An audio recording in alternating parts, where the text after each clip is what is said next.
210. Di sini saya akan menjelaskan tentang kepemimpinan kreatif dan inovatif dalam pengambilan keputusan efektif. Yang pertama ada kreativitas sebagai kegiatan yang mendatangkan hasil yang sifatnya yang pertama itu ada baru, yang diartikan sebagai inovatif, belum ada sebelumnya, segar, menarik, aneh, dan mengejutkan.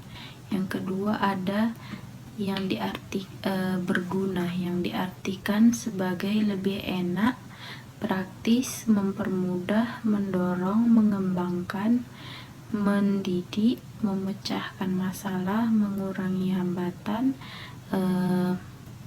mengatasi kesulitan, mendatangkan hasil yang baik.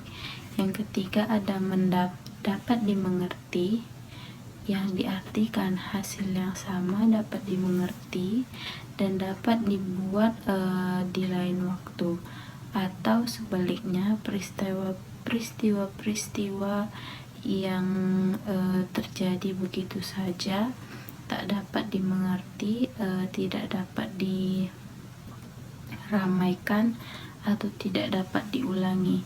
Selanjutnya ada kreativitas sebagai kegiatan yang mendatangkan hasil yang sifatnya yang pertama ada kelancaran berpikir atau fluency of thinking, yaitu kemampuan untuk menghasilkan banyak ide yang keluar dari pemikiran seseorang secara cepat, yang menekankan akan kualitas. Yang kedua ada keluasan berpikir atau flexibility, yaitu kemampuan untuk memproduksi sejumlah ide, jawaban-jawaban atau pertanyaan-pertanyaan yang bervariasi. Dapat dilihat satu masalah di sudut pandang yang berbeda-beda, mencari alternatif atau arah yang berbeda-beda, serta mampu menggunakan macam-macam pendekatan atau cara pemikiran. Selanjutnya ada kondisi internal yang mendorong seseorang untuk berinteraksi.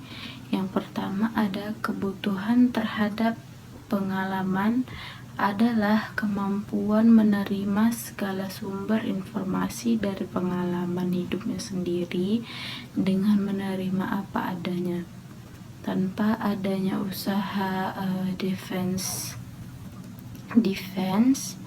tanpa kekuatan terhadap pengalaman tersebut, dan keterbukaan terhadap konsep secara utuh, kepercayaan, persepsi, dan hipotesis.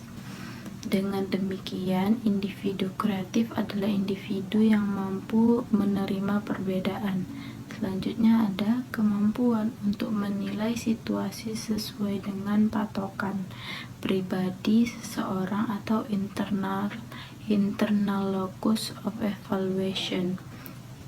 Selanjutnya ada pada dasarnya penilaian terhadap produk ciptaan seseorang terutama ditentukan oleh diri sendiri, bukan karena kritik dan pujian dari orang lain.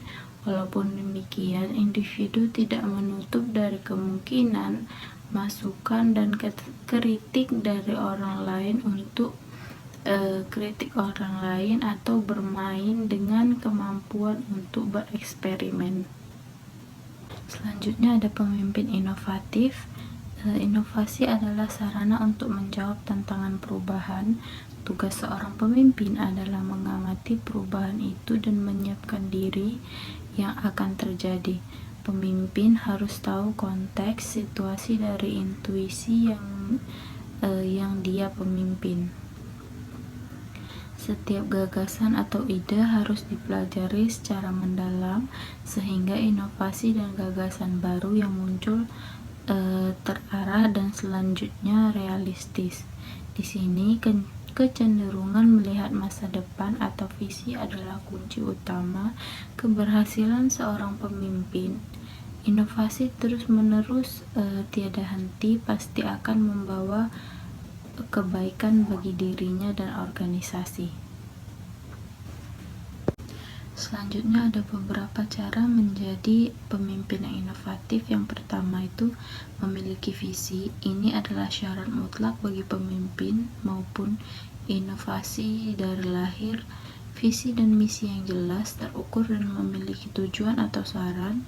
Share visi dan misi Anda kepada anak buah dengan menggamblang, karena hal ini membantu mereka memahami untuk mencari cara demi meraih dan menyampaikan solusi untuk menghadapi tantangan. Yang kedua, keterbukaan terhadap perubahan. Perubahan adalah keputusan, bukan hambatan. Pemimpin inovatif tidak mudah puas dengan hasil yang didapat dan selalu mengambisi untuk membuat hal lebih baik. Perlihatkan a better future painting untuk mengeluarkan optimalisme dan keyakinan Anda bahwa perubahan yang Anda inginkan akan berjalan sukses layaknya yang dilakukan dan tidak akan sia-sia. Yang ketiga ada langgar aturan main, maksudnya untuk tidak terlalu terpaku kepada aturan yang berlaku dan dapat melakukan sedikit improvisasi. Informasi terutama yang radikal berarti melakukan sesuatu yang berbeda dari yang pernah ada.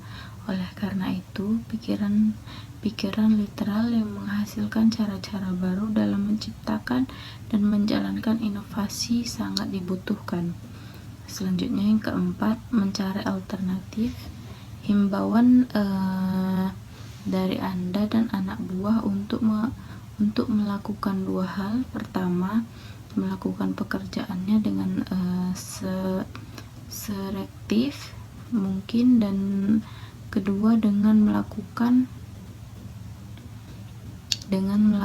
pekerjaannya dengan selektif, dan kedua dengan cara baru.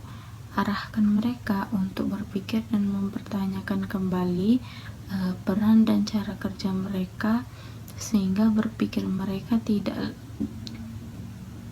lebih terbuka dan mampu melihat hal lain yang tak terpikirkan sebelumnya. Yang kelima, siap menghadapi kegagalan. Bahkan inovator terbesar pun pernah merasakan kegagalan. Tanamkan kepada diri sendiri dan orang lain bahwa kegagalan merupakan jalan menuju sukses. Yang keenam, uji coba inovasi Anda. Selalu uji coba inovasi Anda terlebih dahulu untuk melihat respon dan hasilnya. Usahakan melakukan langsung kepada sasaran agar melihat representatif dengan mencerminkan hasilnya. Yang ketujuh ada fokus pada hal-hal yang ingin diubah dan tantangan yang akan dihadapi. Salurkan selamat dan energi Anda kepada anak buah agar mereka terus merasa terdukung dengan sepenuh hati dan tenaga. Selalu menunjukkan antusiasme dan keyakinan Anda dan sebarkan setiap kali Anda berkomunikasi. Selanjutnya yaitu pemimpin yang inovatif. Yang pertama, memiliki visi.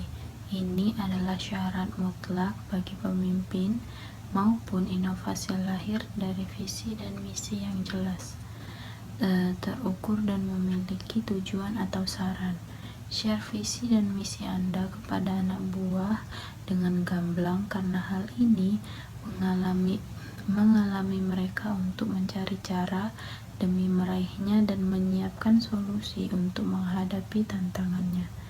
Yang kedua ada keterbukaan terhadap perubahan. Perubahan adalah keputusan, bukan hambatan.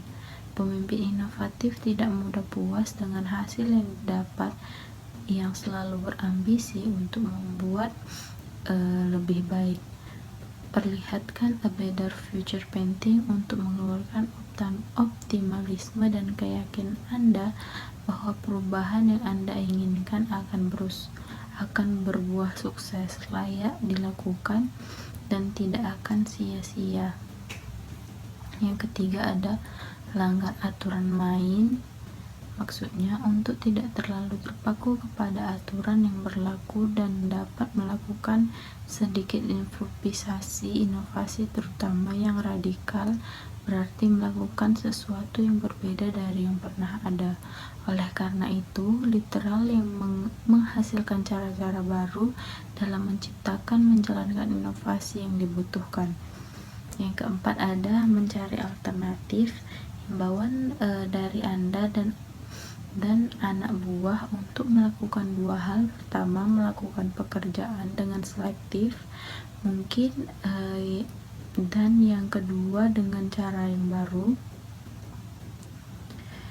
Arahkan mereka untuk berpikir dan menyatakan kembali peran dan cara kerja mereka sehingga pikiran mereka lebih terbuka dan mampu melihat hal lain yang diperkirakan sebelumnya. Yang kelima, siap menghadapi kegagalan.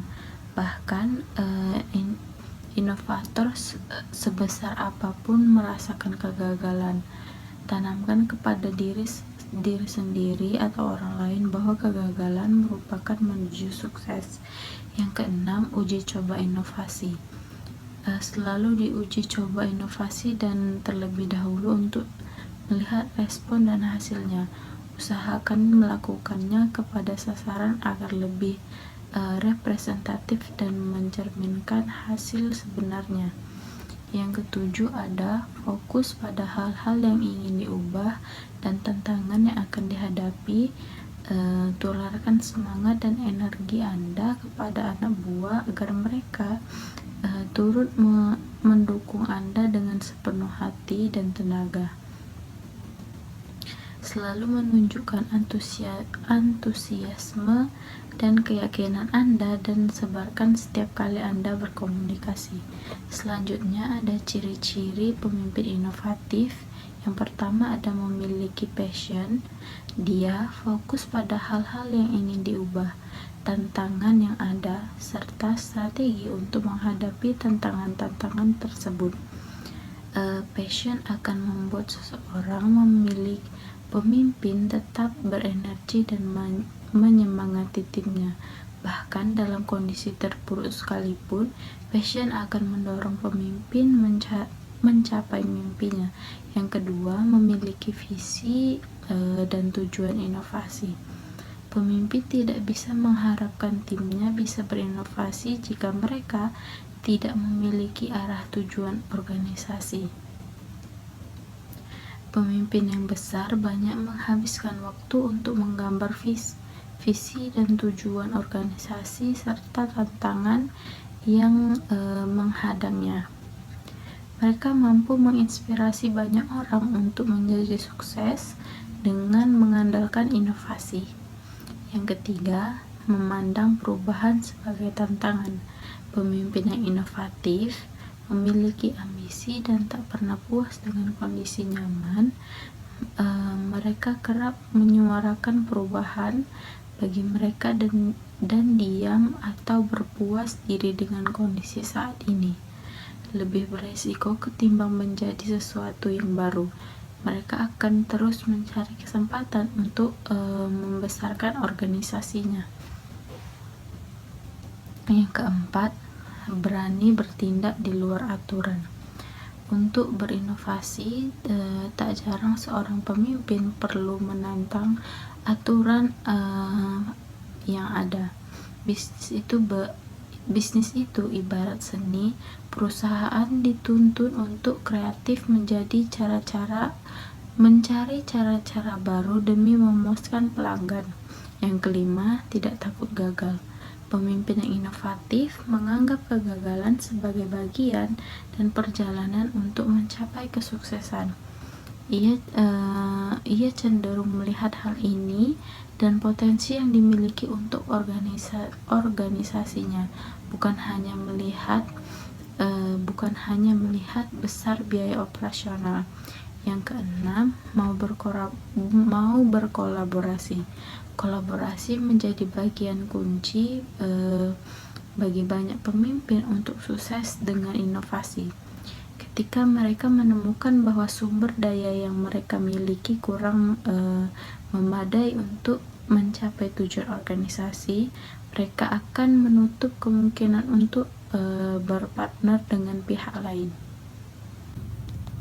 Selanjutnya ada pengambilan keputusan secara efektif. Pengambilan keputusan merupakan pekerjaan pimpinan untuk memecahkan masalah-masalah yang selalu timbul setiap hari dan setiap saat. Kegiatan pengambilan keputusan diperlukan dalam setiap organisasi maupun baik organisasi yang besar maupun yang kecil. Pengambilan keputusan diperlukan di dalam perusahaan, instansi pemerintah, kemiliteran, bahkan dalam organisasi yang terkecil yaitu keluarga. Seorang pemimpin yang mengambil keputusan secara tepat dan cepat, maka manajer atau pimpinan tersebut dapat dinilai berhasil. Dan sebaliknya, bila keputusan yang diambil kurang cepat dan tepat, maka dapat diambil satu kesimpulan bahwa manajer atau pimpinan kurang berhasil. Pengambilan keputusan dapat dilihat dari salah satu fungsi dari seseorang pemimpin dalam melaksanakan kegiatan untuk menerjemahkan berbagai keputusan. Berbagai alternatif dapat dilakukan, dan untuk itu pemilihan harus dilakukan. Pengambilan keputusan adalah soal yang berat karena sering menyangkut kepentingan banyak orang. Tidak ada satu yang pasti dalam pengambilan keputusan. Pemimpin harus memiliki di antara alternatif yang ada. Pemimpin harus siap dengan kemungkinan implikasi atau akibat dari suatu pengambilan keputusan tertentu. Pengambilan keputusan pada hakikatnya adalah suatu pendekatan yang sistematis terhadap suatu masalah, pengumpulan fakta-fakta dan data, penentuan yang matang dari alternatif yang diambil, dan mengambil tindakan yang paling tepat sehingga dapat diartikan sebagai berikut. Yang pertama, ada proses pengambilan keputusan tidak dilakukan secara kebetulan. Yang kedua, pengambilan keputusan harus disarankan kepada sistematika tertentu, antara lain dengan mempertimbangkan kemampuan organisasi, personal yang tersedia, situasi, lingkungan yang digunakan untuk melakukan keputusan yang akan diambil. Yang ketiga, sebelum suatu masalah dapat dipecahkan secara baik, hakikat dari masalah tersebut harus diketahui dengan jelas. Yang keempat, pemecahan masalah tidak dapat dilakukan dengan coba-coba, tetap harus disarankan kepada fakta yang berkumpul secara sistematis, baik, dan dapat dipercaya. Keputusan yang baik adalah keputusan yang diambil dari berbagai alternatif yang ada setelah berdasarkan pertimbangan yang matang. Selanjutnya, tahap pengambilan keputusan. Masalah yang dihadapi oleh seorang pemimpin terkait pada suatu tempat, situasi, organisasi, dan waktu tertentu. Masalah dalam pengambilan keputusan senantiasa dihubungkan dengan tujuan yang jelas. Masalah yang dihadapi oleh seorang pemimpin dapat digolongkan menjadi masalah yang berdasarkan masalah ada yang kompleks. Yang pertama, masalah yang sederhana.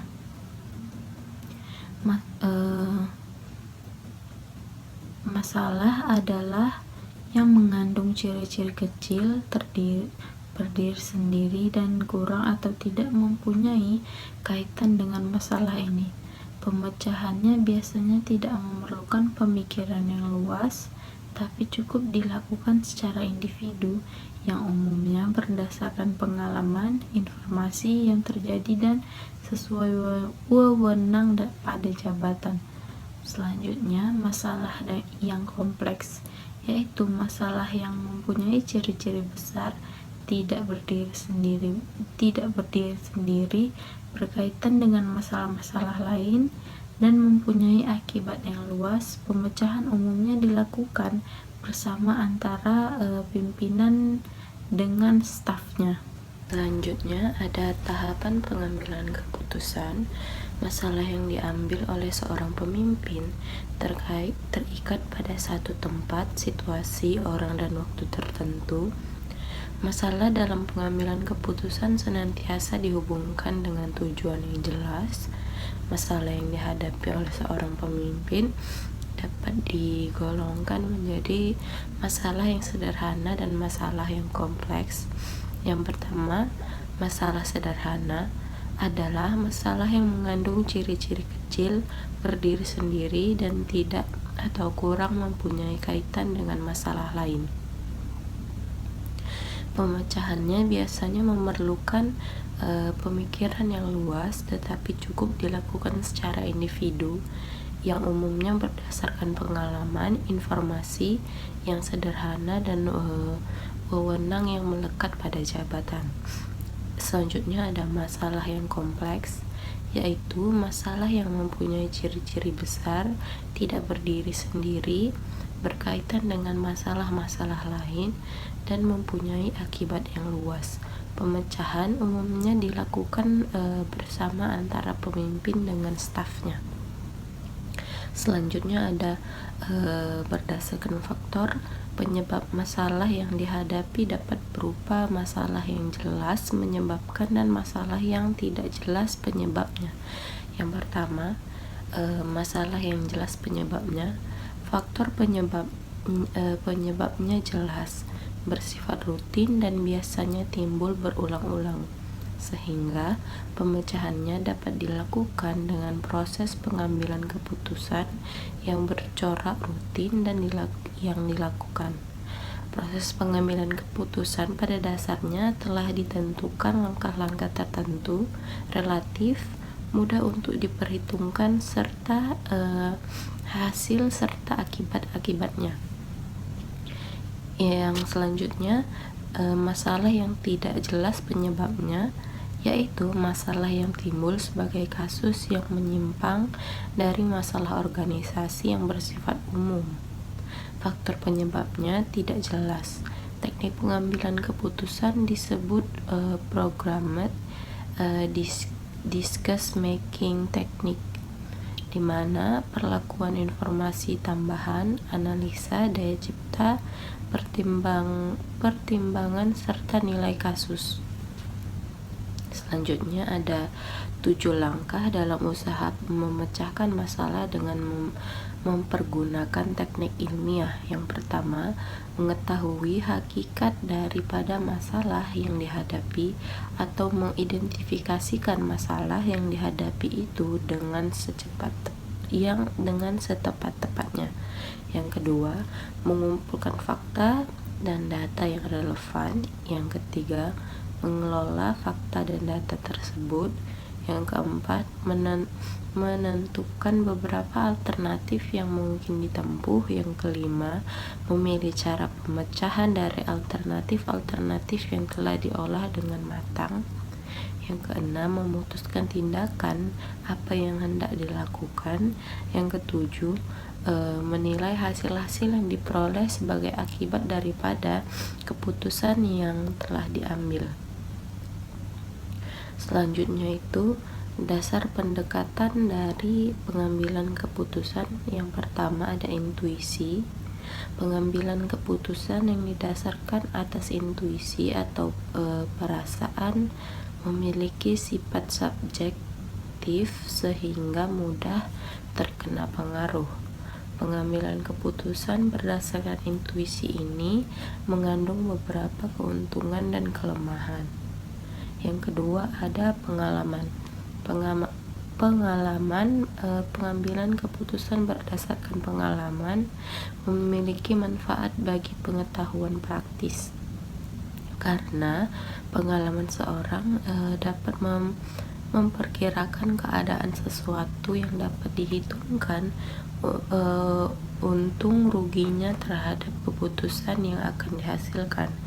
Orang yang memiliki keputusan yang akan dihasilkan pengalaman tertentu akan lebih matang dalam membuat keputusan, akan tetapi peristiwa yang lampau tidak sama dengan peristiwa yang terjadi sekarang.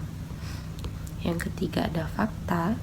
Pengambilan keputusan berdasarkan fakta dapat memberikan keputusan yang sehat, solid, dan baik. Dengan fakta, maka tingkat kepercayaan terhadap pengambilan keputusan dapat lebih tinggi, sehingga orang dapat menerima keputusan-keputusan yang dibuat itu dengan rela dan lapang dada. Yang keempat ada wewenang. Pengambilan keputusan berdasarkan wewenang biasanya dilakukan oleh pemimpin terhadap bawahannya atau orang yang lebih tinggi kedudukannya kepada orang yang lebih rendah kedudukannya. Pengambilan keputusan berdasarkan wewenang ini juga memiliki kelebihan dan kekurangan. Yang kelima, logika atau rasional. Pengambilan keputusan yang berdasarkan logika ialah suatu studi yang rasional terhadap semua unsur pada setiap sisi dalam proses pengambilan keputusan. Pada pengambilan keputusan yang berdasarkan rasional, keputusan yang dihasilkan bersifat objektif, logis, lebih transparan, konsisten untuk memaksimumkan hasil atau nilai dalam batas kendala tertentu, sehingga dapat dikatakan mendekati kebenaran atau sesuai dengan apa yang diinginkan. Pada pengambilan keputusan secara logika terdapat beberapa hal yang perlu diperhatikan, yaitu yang pertama ada kejelasan masalah, orientasi tujuan, keputusan pengambilan tujuan yang dicapai, pengetahuan alternatif. Itu seluruh alternatif diketahui jenisnya dan konsekuensinya. Selanjutnya ada preferensi yang jelas. Alternatif bisa diurutkan sesuai cerita. Yang terakhir ada hasil maksimal. Memilih alternatif terbaik didasarkan atas hasil ekonomis yang maksimal. Selanjutnya ada jenis keputusan organisasi. Yang pertama ada keputusan rutin, yaitu keputusan rutin adalah keputusan yang sifatnya rutin dan berulang-ulang, serta biasanya telah dikembangkan untuk mengendalikannya. Yang kedua ada keputusan rutin. Keputusan tidak rutin yaitu keputusan tidak rutin adalah keputusan yang diambil pada saat khusus dan tidak bersifat rutin. Selanjutnya ada faktor yang mempengaruhi pengambilan keputusan. Faktor yang harus diperhatikan dalam menjelaskan faktor-faktor yang mempengaruhi dalam pengambilan keputusan adalah jenis kelamin pria atau wanita, peranan pengambilan keputusan, dan keterbatasan kemampuan dalam mengambil suatu keputusan. Individu dipengaruhi oleh 3 faktor utama. Yang pertama ada nilai individu pengambil keputusan. Nilai individu pengambil keputusan merupakan keyakinan dasar yang digunakan seorang jika ia dihadapkan pada permasalahan yang harus mengambil suatu keputusan. Nilai-nilai telah tertanam sejak kecil melalui suatu proses belajar dari lingkungan keluarga dan masyarakat. Dalam banyak keadaan individu bahkan tidak berpikir untuk menyusun atau menilai keburukan dan lebih tertarik oleh kesempatan untuk menang. Selanjutnya, kepribadian. Keputusan yang diambil seorang juga dipengaruhi oleh faktor psikologis seperti kepribadian. Dua variabel utama kepribadian yang berpengaruh terhadap keputusan yang dibuat, seperti ideologi versus kekuasaan dan emosional versus objektivitas. Beberapa pengambil keputusan memiliki suatu orientasi ideologi tertentu, yang berarti keputusan dipengaruhi oleh suatu fisiologis atau suatu perangkat prinsip tertentu. Sementara itu, pengambil keputusan atau orang lain berdasarkan keputusan pada sesuatu yang secara politis akan meningkatkan kekuasaan secara pribadi. Yang terakhir itu ada kecenderungan terhadap pengambilan risiko. Untuk meningkatkan kecakapan dalam membuat keputusan, perawat harus membedakan situasi ketidakpastian dari situasi risiko, karena keputusan yang berdasarkan dibutuhkan dalam kedua situasi tersebut. Selanjutnya saya akan menambahkan materinya sedikit tentang pengertian kepemimpinan kreatif dan inovatif. Kepemimpinan kreatif dan inovatif adalah kemampuan seseorang memimpin untuk memfasilitasi dan mendorong proses berpikir yang out of the box dalam timnya. Pemimpinan kreatif tidak hanya berfokus pada rutinitas yang ada, tetapi juga mencari cara-cara yang segar untuk mengatasi tantangan yang dihadapi organisasi mereka. Menciptakan lingkungan yang mendukung eksplorasi ide-ide baru, di mana anggota tim merasa aman untuk berbagi gagasan, bereksperimen tanpa takut akan kegagalan. Dengan pendekatan ini, pemimpin dapat memberikan solusi yang lebih baik dan lebih relevan dalam pengambilan keputusan. Dalam konteks pengambilan keputusan, kepemimpinan inovatif sangat penting untuk mencapai efektivitas. Pemimpin yang mampu mengintegrasikan kreativitas dapat proses pengambilan keputusan lebih baik, mampu merespon perubahan dan kebutuhan yang tepat di lingkungan bisnis. Mereka menggunakan metode analisis dan inovatif yang melibatkan berbagai perspektif untuk menciptakan keputusan yang lebih baik, holistik, dan berdampak. Dengan demikian, kepemimpinan kreatif dan inovatif tidak hanya meningkatkan kualitas keputusan, tetapi juga memotivasi tim untuk berkolaborasi secara kreatif dalam proses tersebut, menghasilkan hasil yang lebih baik bagi organisasi. Ada hakikat pengambilan keputusan. Hakikat pengambilan keputusan merujuk pada proses inti di mana individu atau kelompok memilih satu alternatif dari berbagai pilihan yang tersedia untuk menyelesaikan masalah atau mencapai tujuan tertentu. Proses ini melibatkan evaluasi berbagai informasi dan faktor yang relevan, serta mempertimbangkan konsekuensi dari setiap pilihan. Pengambilan keputusan yang efektif memerlukan analisis yang cermat dan pemikiran kritis untuk memastikan bahwa pemilihan yang diambil adalah yang paling cepat, tepat, sesuai dengan konteks yang ada. Selanjutnya, pengambilan keputusan juga mencakup aspek psikologis dan sosial. Keputusan tidak hanya mempengaruhi fakta, tetapi juga mempengaruhi nilai dan keyakinan individu atau kelompok yang tepat. Oleh karena itu, pemimpin perlu memahami dinamika kelompok dan faktor-faktor emosional yang dapat mempengaruhi proses pengambilan keputusan.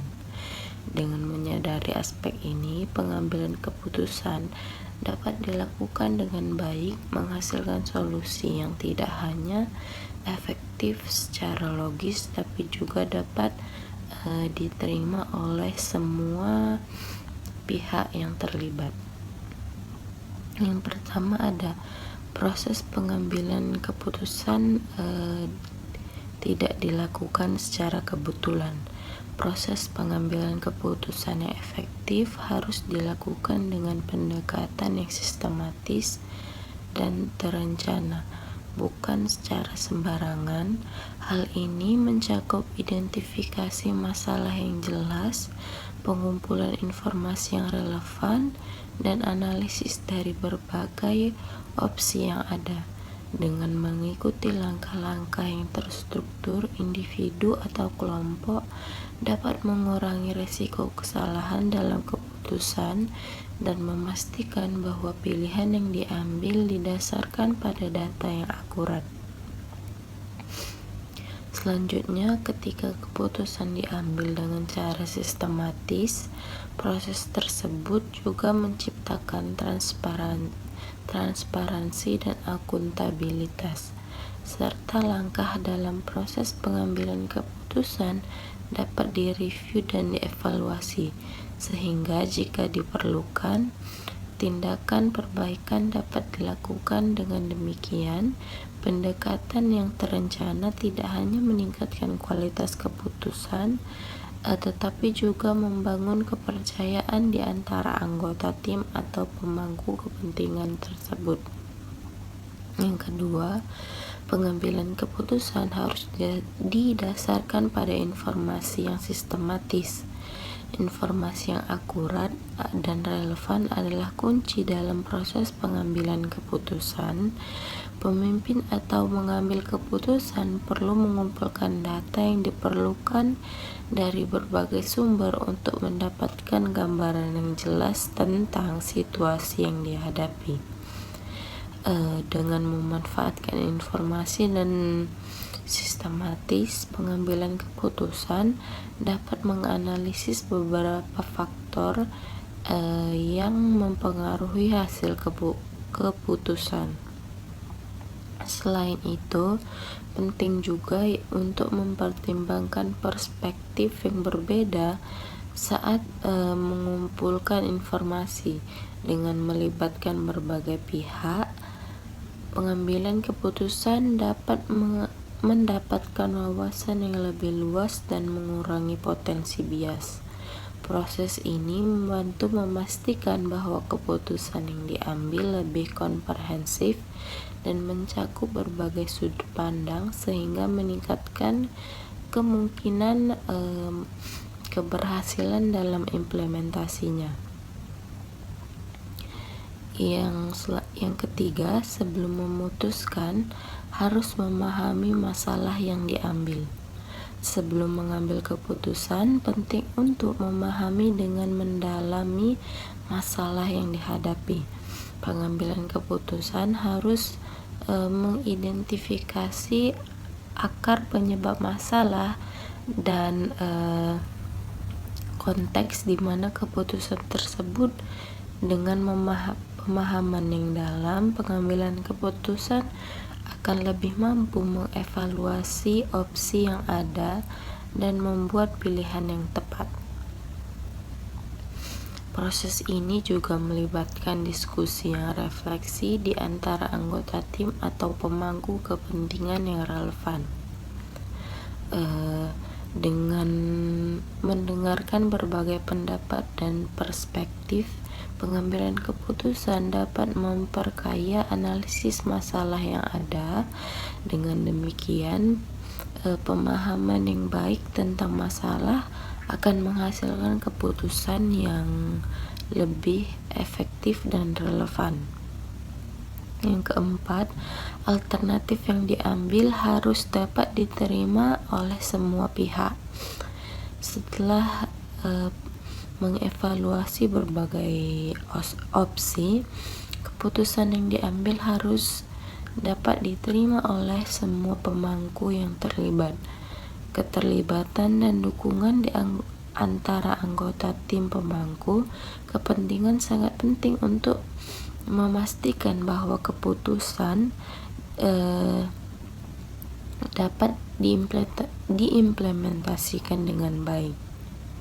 Jika keputusan hanya didasarkan pada pandangan satu pihak, memungkinkan besar akan menghadapi resistensi atau penolakan saat dijalankan. Membangun konsensus di antara pihak-pihak yang terlibat dapat meningkatkan komitmen dan tanggung jawab terhadap keputusan yang diambil. Dengan pengambilan semua pihak dapat dalam proses pengambilan keputusan, mengambil keputusan dapat menciptakan rasa memiliki dan kepercayaan. Hal ini sangat penting untuk memberhasilkan implementasi keputusan dan menciptakan tujuan bersama. Yang kelima, keputusan yang diambil dapat dihasilkan dari berbagai pertimbangan yang beragam. Keputusan yang diambil harus dipertimbangkan sebagai faktor dan perspektif yang ada. Dalam proses pengambilan keputusan, penting untuk tidak hanya fokus pada satu aspek, tapi juga melihat implikasi jangka panjang dari satu pilihan. Dengan pilihan yang lebih seimbang dan holistik. Dalam konteks ini, fleksibilitas juga menjadi penting jika situasi berubah atau tidak ada informasi baru yang muncul serta keputusan diambil. Pemimpin harus siap untuk mengevaluasi kembali keputusan tersebut dengan terbuka terhadap revisi atau perubahan. Pengambilan keputusan dapat memastikan bahwa keputusan yang dibuat tetap relevan dan efektif dalam menghadapi dinamika yang ada. Selanjutnya, tahapan pengambilan keputusan. Masalah yang dihadapi oleh seorang pemimpin terkait pada satu tempat, situasi, orang, dan waktu tertentu. Masalah dalam pengambilan keputusan senantiasa digabungkan dengan tujuan yang jelas. Masalah yang dihadapi oleh seorang pemimpin dapat digolongkan menjadi masalah yang sederhana dan masalah yang kompleks. Tahapan pengambilan keputusan dimulai dengan identifikasi masalah yang dihadapi oleh seorang pemimpin. Masalah ini tidak hanya berupa kendala yang muncul, tetapi juga terkait pada konteks tertentu, termasuk tempat, situasi, individu, dan waktu. Dalam proses ini, penting bagi pemimpin untuk memahami tujuan yang jelas, sehingga mereka dapat menentukan arah yang tepat dalam mencari solusi. Dengan mengenali masalah secara komprehensif, pemimpin dapat lebih efektif dan dalam pengambilan keputusan sesuai dengan kebutuhan organisasi. Yang pertama, ada masalah yang sederhana. Adalah masalah yang mendukung ciri-ciri kecil, berdiri sendiri, tidak atau kurang mempunyai kaitan dengan masalah lain. Pemecahannya biasanya tidak memerlukan pikiran yang luas,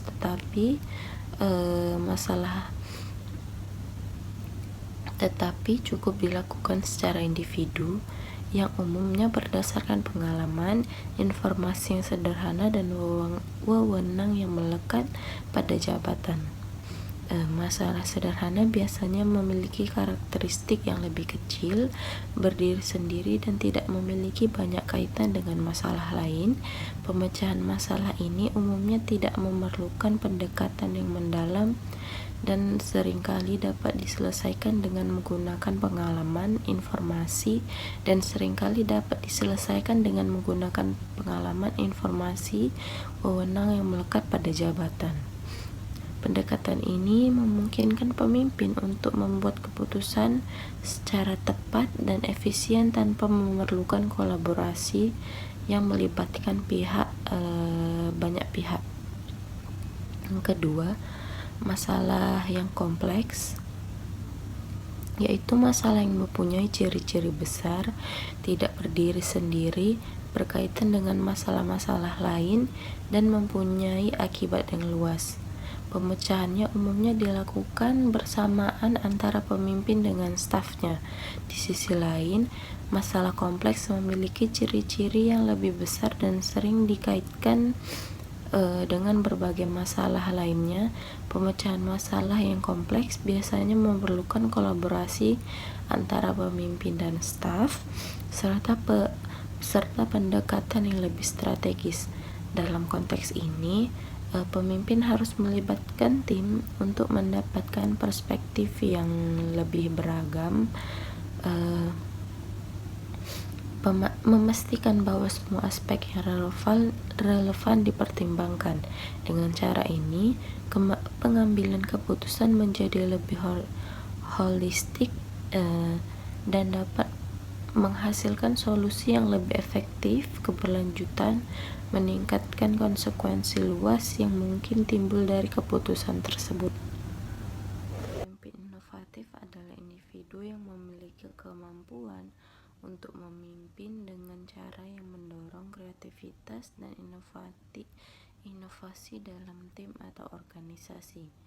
Mereka tidak hanya fokus pada hasil jangka pendek, tetapi juga berkomitmen untuk menciptakan solusi baru dan efisien yang dapat meningkatkan kinerja dan daya saing. Pemimpin ini memahami bahwa di era yang terus berubah, penting untuk mendapatkan dan mencari cara-cara untuk menghadapi tantangan yang ada.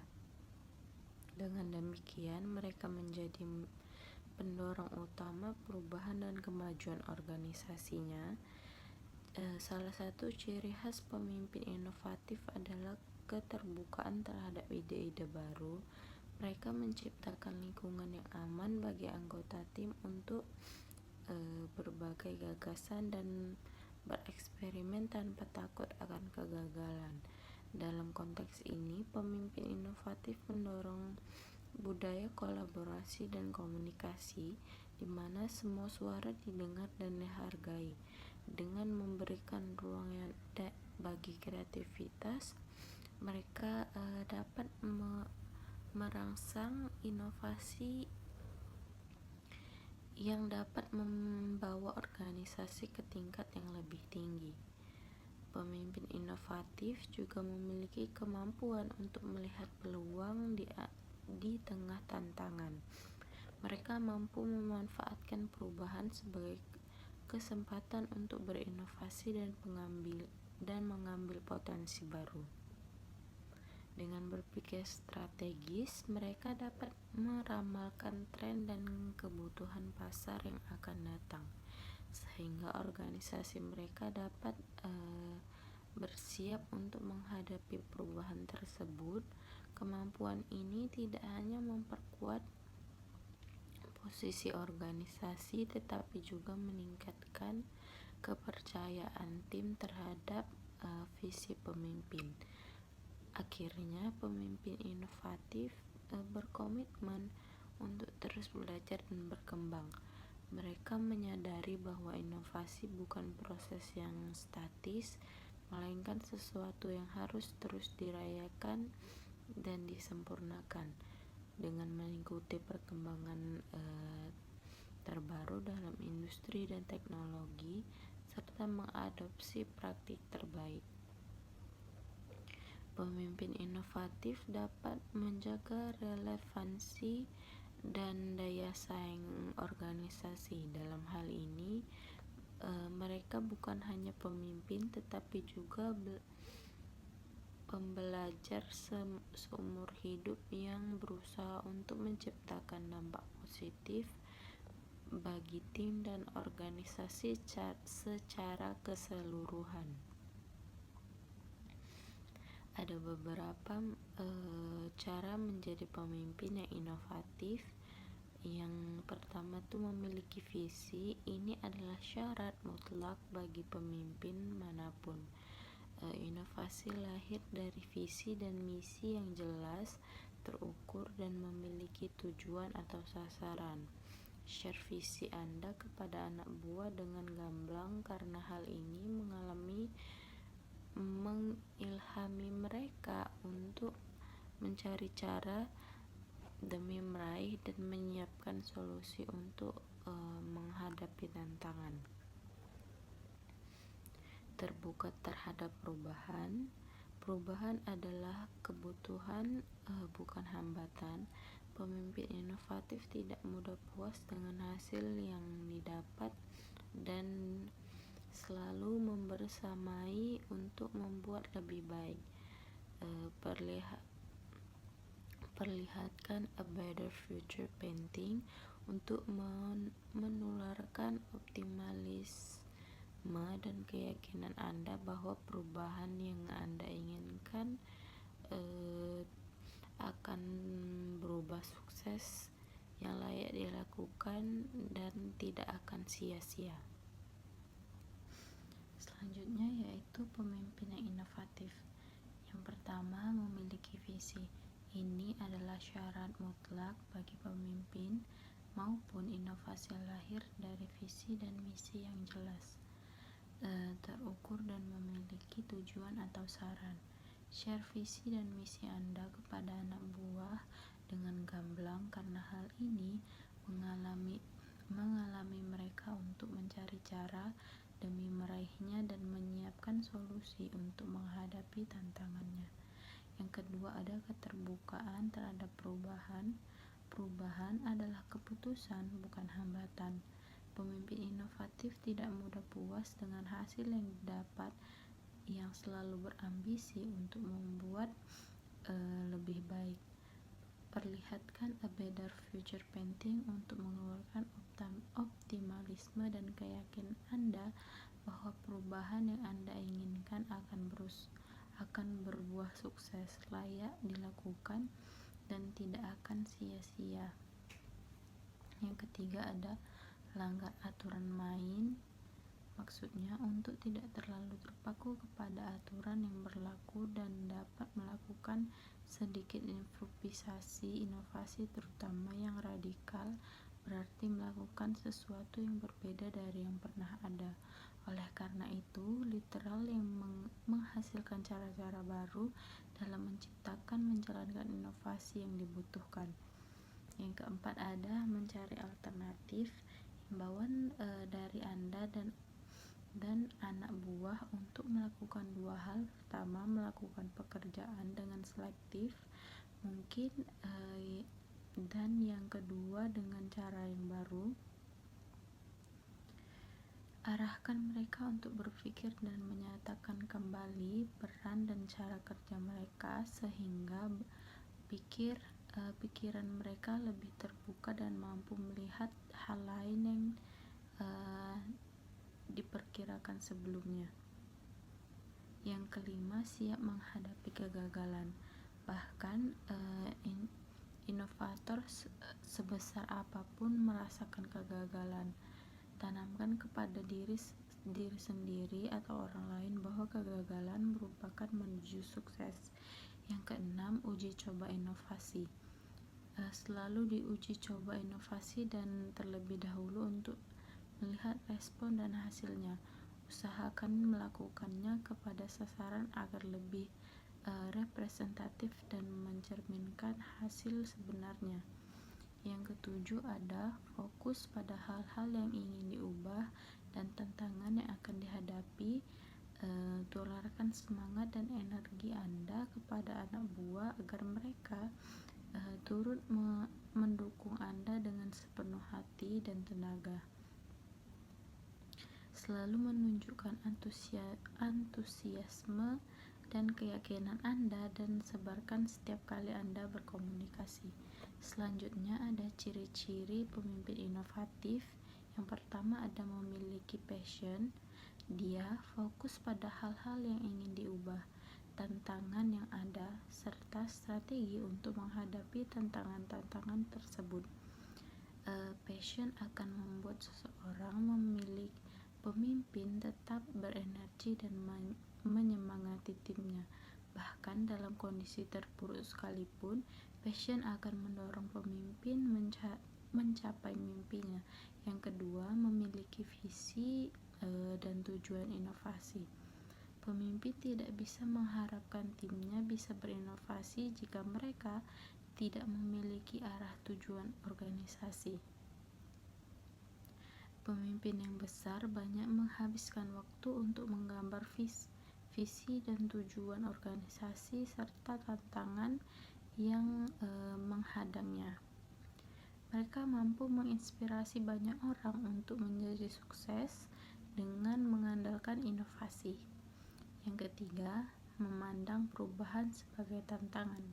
Pemimpin yang inovatif memiliki ambisi dan tak pernah puas dengan kondisi nyaman. Mereka kerap menyuarakan perubahan bagi mereka dan diam atau berpuas diri dengan kondisi saat ini. Lebih beresiko ketimbang menjadi sesuatu yang baru. Mereka akan terus mencari kesempatan untuk membesarkan organisasinya.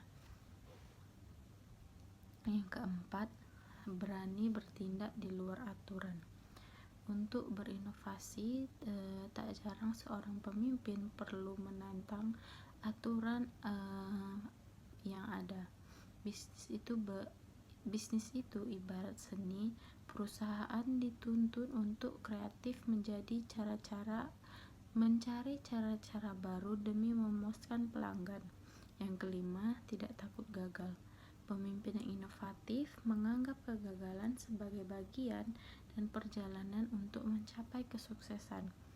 Ia cenderung melihat hal ini dan potensi yang dimiliki untuk organisasinya, bukan hanya melihat besar biaya operasional.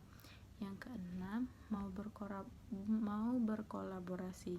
Kolaborasi menjadi bagian kunci bagi banyak pemimpin untuk sukses dengan inovasi. Ketika mereka menemukan bahwa sumber daya yang mereka miliki kurang memadai untuk mencapai tujuan organisasi, mereka akan menutup kemungkinan untuk berpartner dengan pihak lain. Dalam mengambil suatu keputusan, individu dipengaruhi oleh 3 faktor utama. Yang pertama ada nilai individu pengambil keputusan. Nilai individu pengambil keputusan merupakan keyakinan dasar yang digunakan seorang jika ia dihadapkan pada permasalahan yang harus mengambil suatu keputusan. Nilai-nilai telah tertanam sejak kecil melalui suatu proses belajar dari lingkungan keluarga dan masyarakat. Dalam banyak keadaan, individu bahkan tidak berpikir untuk menyusun atau menilai keburukan dan lebih tertarik oleh kesempatan untuk menang. Selanjutnya, kepribadian. Keputusan yang diambil seorang juga dipengaruhi oleh faktor psikologis seperti kepribadian. 2 variabel utama kepribadian yang berpengaruh terhadap keputusan yang dibuat, seperti ideologi versus kekuasaan dan emosional versus objektivitas. Beberapa pengambil keputusan memiliki suatu orientasi ideologi tertentu, yang berarti keputusan dipengaruhi oleh suatu fisiologis atau suatu perangkat prinsip tertentu.